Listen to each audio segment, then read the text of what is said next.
welcome back to part 2 of the Book One Cozies Club chapter by chapter for Pleating for Mercy, the first book in the Magical Dressmaking Mystery series by Melissa Bourbon. I'm Di, and this is my audio-only reading vlog for this book.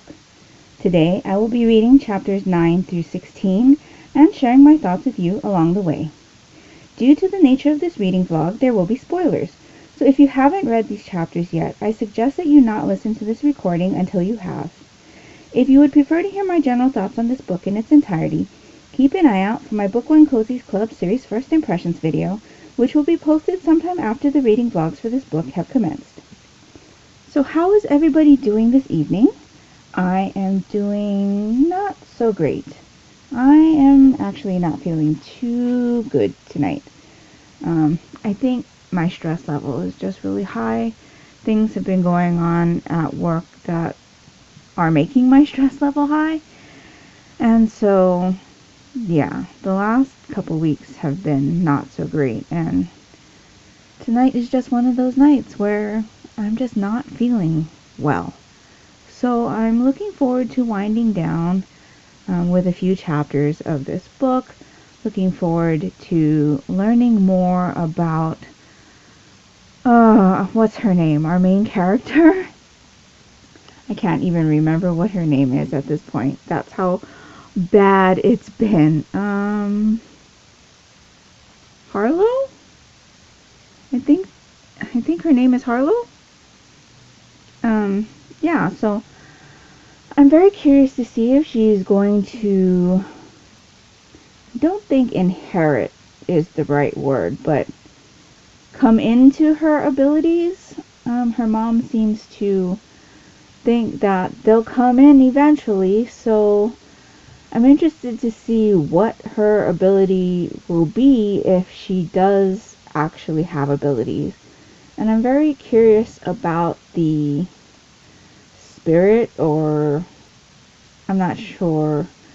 We're not even sure that it's a spirit, but the things that were happening in her store where, like, the button jar flew off the shelf. I'm wondering if maybe her great-grandmother's spirit is hanging around. But in any case, I'm looking forward to learning more about our characters and getting more into the mystery. Of course, seeing how Harlow's investigative style is, because as you know, that is something that I am very interested in when I get into these mysteries, especially with the amateur sleuths and investigating not being their profession. I am most curious about their investigative style, because that is the thing that makes a series either a hit or miss for me, I think, for the most part anyway.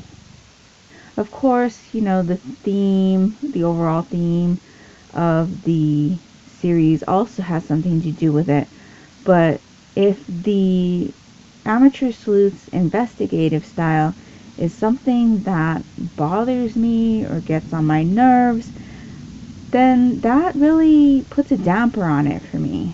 Let me know if that's something that, you know, is a kind of hit or miss thing for you too. Does the amateur sleuth's investigative style have anything to do with your enjoyment of a series, or even just a singular book in a series? If you don't jive with the amateur sleuth's investigative style in the first book, would you still consider continuing in the series?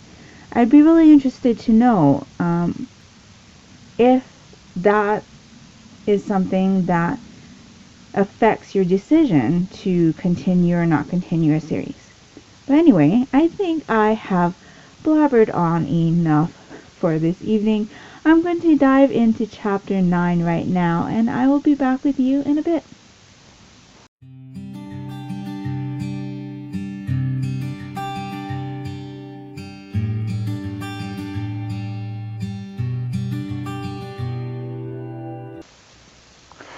So I just finished chapter 16, and I kind of feel like nothing much has really happened.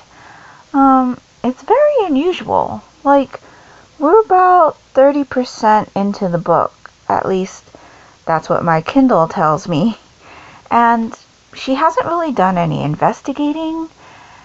She's just kind of meeting people, I guess.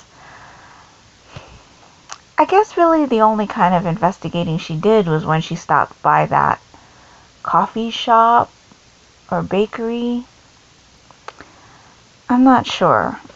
I'm a little confused as to why we're so far into the book and nothing's really gone on besides her getting the order for the dresses and then the murder and now meeting this Will Flores, which, I'm sorry, if my great-grandmother did that to me, I'd be very, very irritated. I mean, she negotiated with him for services rendered by Harlow without even mentioning it to Harlow. I would be pretty angry. I mean, I have a feeling Harlow's just gonna go ahead and give the lessons, but yeah, it just seems very strange that even if that's what her great-grandmother, or I guess she is referenced to as Meemaw. I guess if Meemaw was kind of setting Harlow up with Will or trying to get that or get them together, offering sewing lessons from Harlow to Will's daughter without even mentioning it, not only to Harlow but to Harlow's Nana, maybe Harlow's mom, and neither of those two people have said anything to Harlow about it either. And like Harlow mentioned, she's been in town for, 8 weeks? And nobody said a word to her about it? It's just all very strange. But anyway, I am enjoying what I've read so far. I guess the mystery portion of it is pretty slow. Like I had said before, I'd never read a book by Melissa Bourbon before, and so this is my first time reading one of her mysteries or one of her series. And so maybe this is normal for her. If you've read any other Melissa Bourbon series or any other series by this author, let me know down in the comments below if her mysteries are more soft to start, I guess would be the way I'd describe them, or slow to build. It does seem like Harlow's more of a laid-back amateur sleuth at this point. She's not really wholeheartedly investigating. Maybe that will come later, maybe it won't. Maybe this is just her style of finding out information, but yeah. While I am still enjoying what I'm reading, I am finding it a little slow. So anyway, that will pretty much do it for me this evening.